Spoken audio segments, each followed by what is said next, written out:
Morning everyone. My name is Lalitha Kumari. I am from Faculty of Education, University of Colombo, Sri Lanka.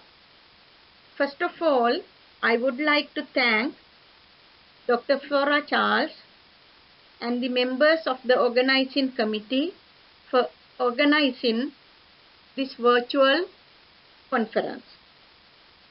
Let me present a brief introduction and the research findings on distributed leadership practices. Distributed leadership has been the subject of considerable education research and discourse in the recent years. A study of distributed leadership particularly timely, as a number of international studies have highlighted the need for leadership to be distributed throughout the school organization with a view to improving student outcomes. It is believed that by developing teachers' leadership capacity, teachers can influence each other to explore new and improved pedagogical practices. What is distributed leadership? Moving on to background, distributed leadership is one form of leadership that is prominent in the current educational discourse.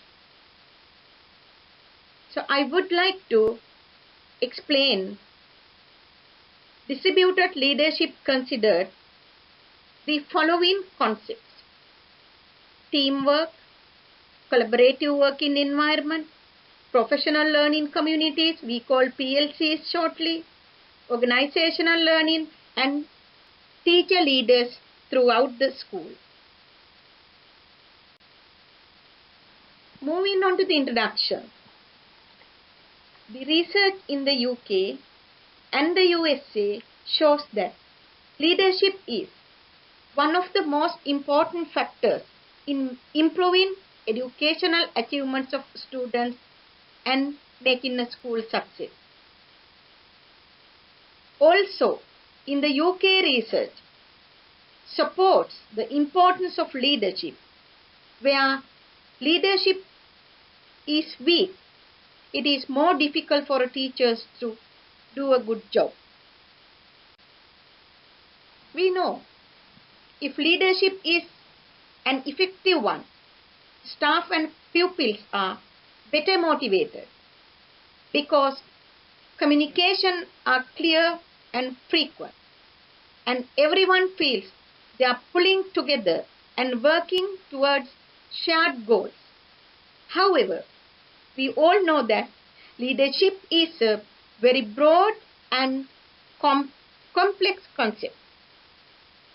Distributed leadership is one form of leadership that is prominent in the current educational discourse. Therefore, my study explores the idea of distributed leadership as a means of enhancing teaching and learning. The main purpose of distributed leadership: to provide more opportunities for teachers to undertake leadership responsibilities pertaining to teaching and learning, to improve collaborative working culture within the school, and also to improve professional learning communities and organizational learning. Therefore, principals as school leaders can use distributed leadership practices as one of the most important leadership styles in building effective leadership skills of teachers and professional development of teachers, and thereby enhance educational achievements of students. Moving on to important areas to be considered when devolving leadership responsibilities. We can identify following areas. Building a dialogue between leader and follower in order to express their views and share their experiences freely. And also, it is important to make sure about confidence and trust to fulfill the assigned leadership task. It should be focused on providing necessary feedback for teacher leaders in order for them to overcome challenges and weaknesses when playing assigned leadership roles. Finally, success of teacher leaders, depends on the mutual dialogue and the trust that the principal and the teacher leader built up. Background and focus of the current study. In Sri Lanka, there are different categories of government schools called 1AB, 1C, Type 2 and Type 3. The educational achievements of students in Type 1C and Type 2 schools are low when compared to the Type 1AB schools. Today, research into the field of school leadership in the country has focused more on other types of leadership practices rather than distributed leadership practices in the school. Therefore, my study focused on distributed leadership practices and its impact on teaching and learning in Type 1C and Type 2 schools in Sri Lanka. Moving on to the objectives. Basically, 3 objectives were built up. First one is to identify how principals and teachers understand the concept of distributed leadership. The second objective was to find out how distributed leadership practices enhance teaching and learning. And the third one was to explore the challenges principals and teachers face in practicing distributed leadership roles in their schools.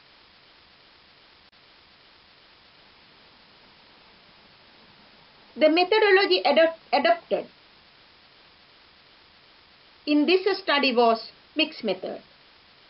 So mixed methodology was selected as the best suit methodology, as I thought the mixed method gives an opportunity for a researcher to triangulate data.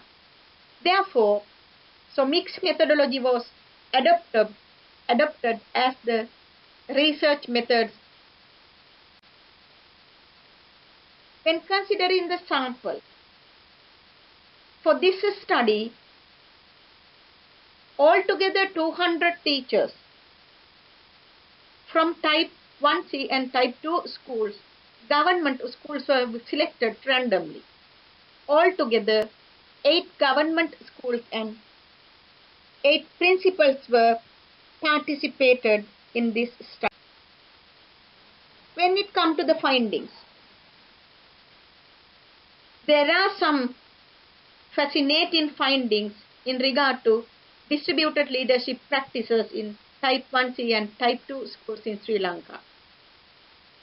Findings revealed that all the principals and a significant number of teachers in Type 1C and Type 2 schools understood the concept of distributed leadership to a satisfactory level. More than 85% of teachers from the entire teacher sample responded that distributed leadership practices is significant in enhancing the quality of teaching, learning and students' educational achievement.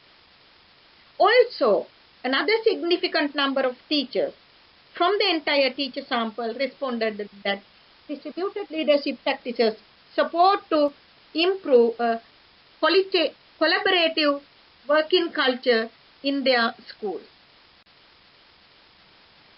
All the principals and the majority of teachers recognize distributed leadership as one of the most important leadership practices in developing teacher leaders and thus develop secondary level school leaders within the school. So this is a very important research findings where principals can motivate teacher leaders in order for them to build up a secondary level leaders within the school.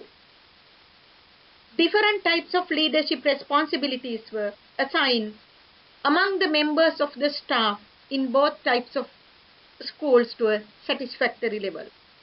However,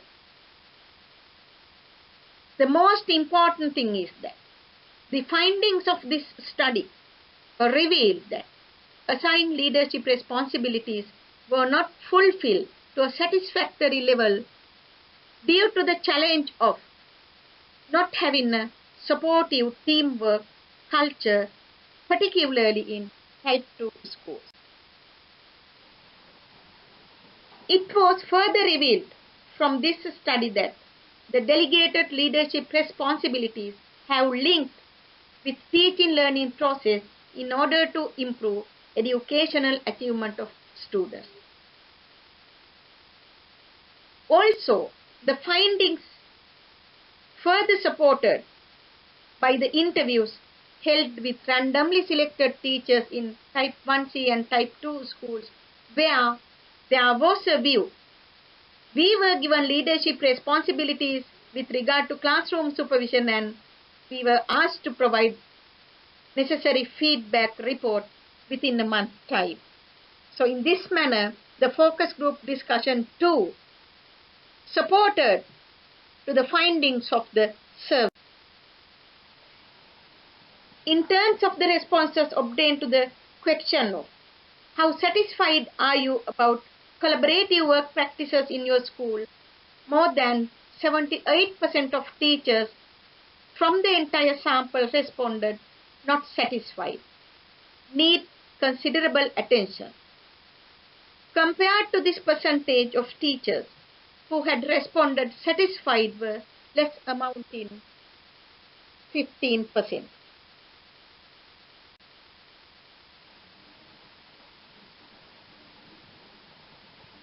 Also, challenges such as negative attitudes of qualified, experienced teachers towards undertaking leadership responsibilities were revealed. Not having a satisfactory collaborative working environment in these particular types of schools. Teachers don't feel trust and supported by their colleagues. Structural and cultural barriers operate within the schools, demotivate teachers to undertake leadership responsibilities. So these are the challenges both teachers and school principals face when they play distributed leadership roles in their schools. Moving on to the conclusion. Based on the results of this study, it is evident that the principals working in both types of schools delegated leadership responsibilities among teachers to a satisfactory level. The concept of teacher leadership motivated in both types of schools. A significant number of teachers are not satisfied about the existing collaborative working environment in their schools. Also, it can be concluded that teachers don't feel trusted and supported by their colleagues.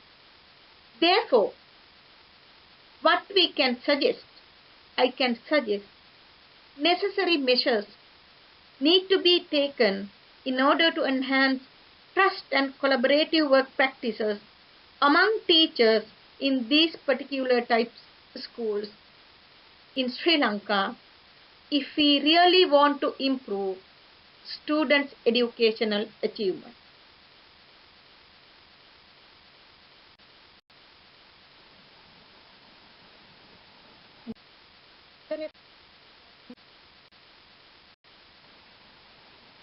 And thank you so much for listening to my presentation.